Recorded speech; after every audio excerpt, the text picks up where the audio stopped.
sûr que si en 1993, on avait imaginé qu'on allait évoluer de cette façon-là, je pense qu'on nous aurait pris pour des prétentieux. Et pourtant, l'avenir a fait ce qui est visible aujourd'hui, à savoir le refuge pour chevaux et animaux de ferme, qui est le plus important de Wallonie et même le plus important de Belgique.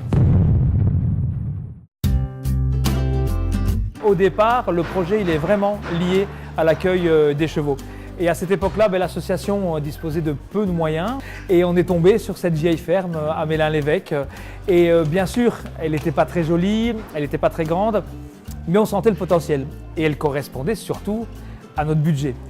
C'était de la terre battue au sol, c'était vraiment du rafistolage. Le fermier avait construit ça lui-même, avec des vieilles portes, avec des vieilles tôles.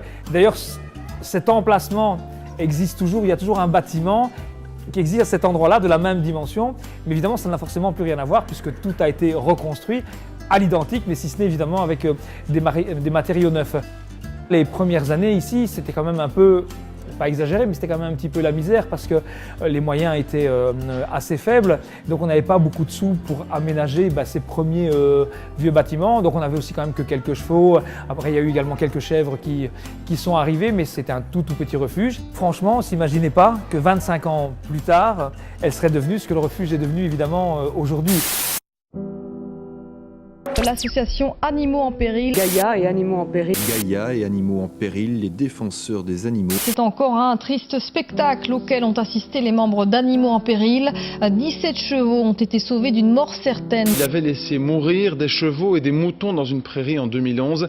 Il conserve pourtant le droit de détenir des animaux. Aujourd'hui, la majorité des affaires sont classées sans suite, alors que la loi s'est durcie ces dernières années.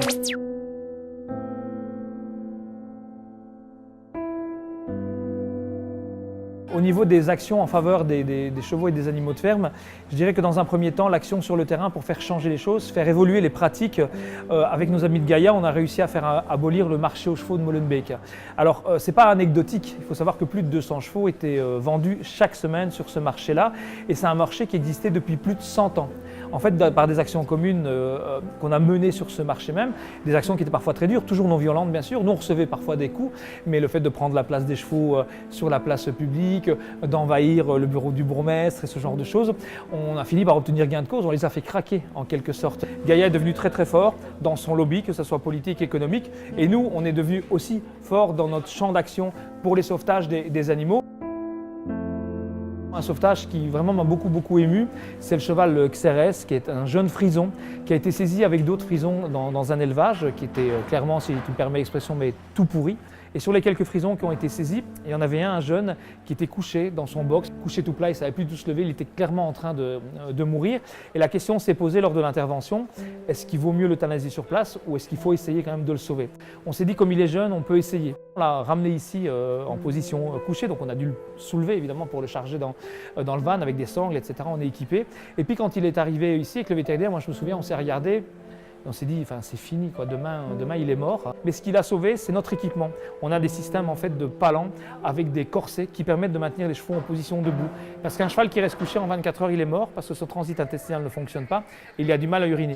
Et le fait d'avoir pu le maintenir en position debout quelques heures par jour, pendant 2 semaines, il s'est vraiment accroché à la vie, ça l'a sauvé. Et c'est vraiment une histoire pour nous qui justifie tout le travail qu'on fait ici. Moi j'ai souhaité, il y a quelques années, que les refuges qui font le même travail que nous, c'est-à-dire un champ d'action qui tourne spécifiquement autour des chevaux et des animaux de ferme, qu'on n'est pas nombreux, en plus de faire en sorte qu'on se fédère pour plus d'efficacité, à la fois pour les sauvetages, mais également pour défendre les intérêts en fait, des refuges. La mise en place de cette fédération nous donne encore plus d'énergie, nous permet d'être plus efficaces sur le terrain, et en plus, elle nous permettra de faire un lobby beaucoup plus efficace vis-à-vis des décideurs.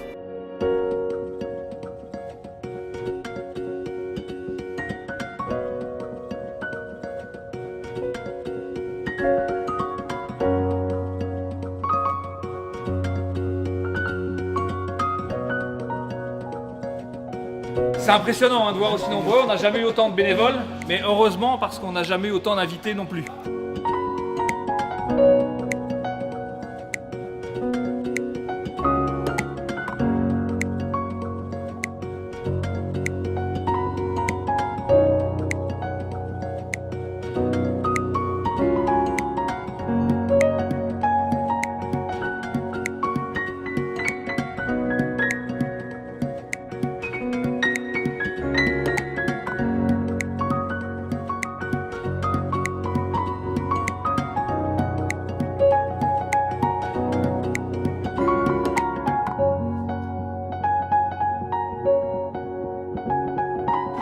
Bénévole, je suis depuis 3 ans maintenant. Pour le bien-être animal, on a envie de faire découvrir aux personnes qui nous visitent qu'il y a une possibilité de manger autre chose que des animaux et des produits venant de l'exploitation animale. Il y a certainement plus de 20 ans que nous sommes aux carottes.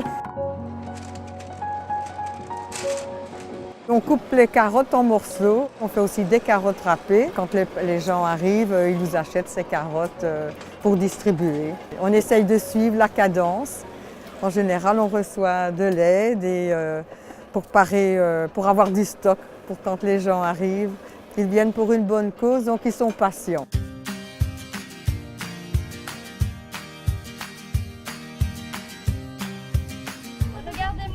Je fais des photos. Je suis bénévole ici depuis que je suis devenue végane en fait, donc ça fait 2 ans. C'est vraiment encourageant de voir aussi des personnes de tout âge ici. On n'est pas que des jeunes, vraiment voilà, la remise en question de tout le monde, même des parrains marraines qui nous posent plein de questions. Tout le monde s'intéresse, etc. Et chaque année, ils sont de plus en plus, et c'est ça, les 25 ans ici, on est encore plus de bénévoles. Et donc ça fait vraiment plaisir. Ça fait 5 ans que je suis marraine.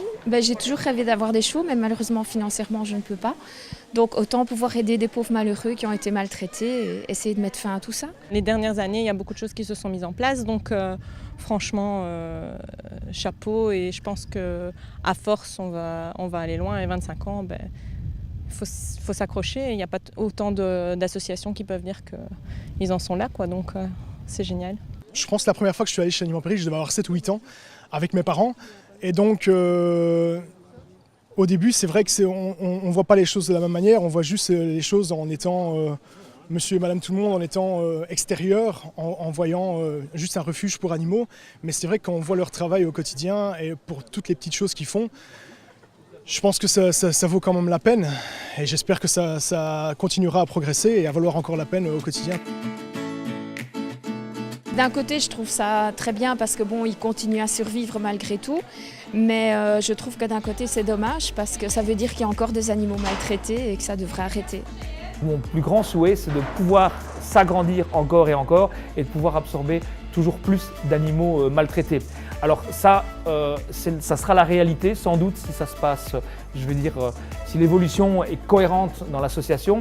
Mais par contre, le vrai rêve, mais ça, c'est pas demain la veille, c'est qu'un jour, notre activité comme celle de nos collègues ne doit plus exister parce que les animaux ne seront plus maltraités. Le meilleur refuge, c'est le refuge vide parce qu'il n'a pas besoin d'exister. Mais c'est clairement pas vers ça qu'on se dirige. On aura toujours beaucoup d'ennemis, les animaux auront toujours beaucoup d'ennemis et donc il faudra toujours faire beaucoup de sauvetage. Donc il faut absolument qu'on s'agrandisse toujours plus.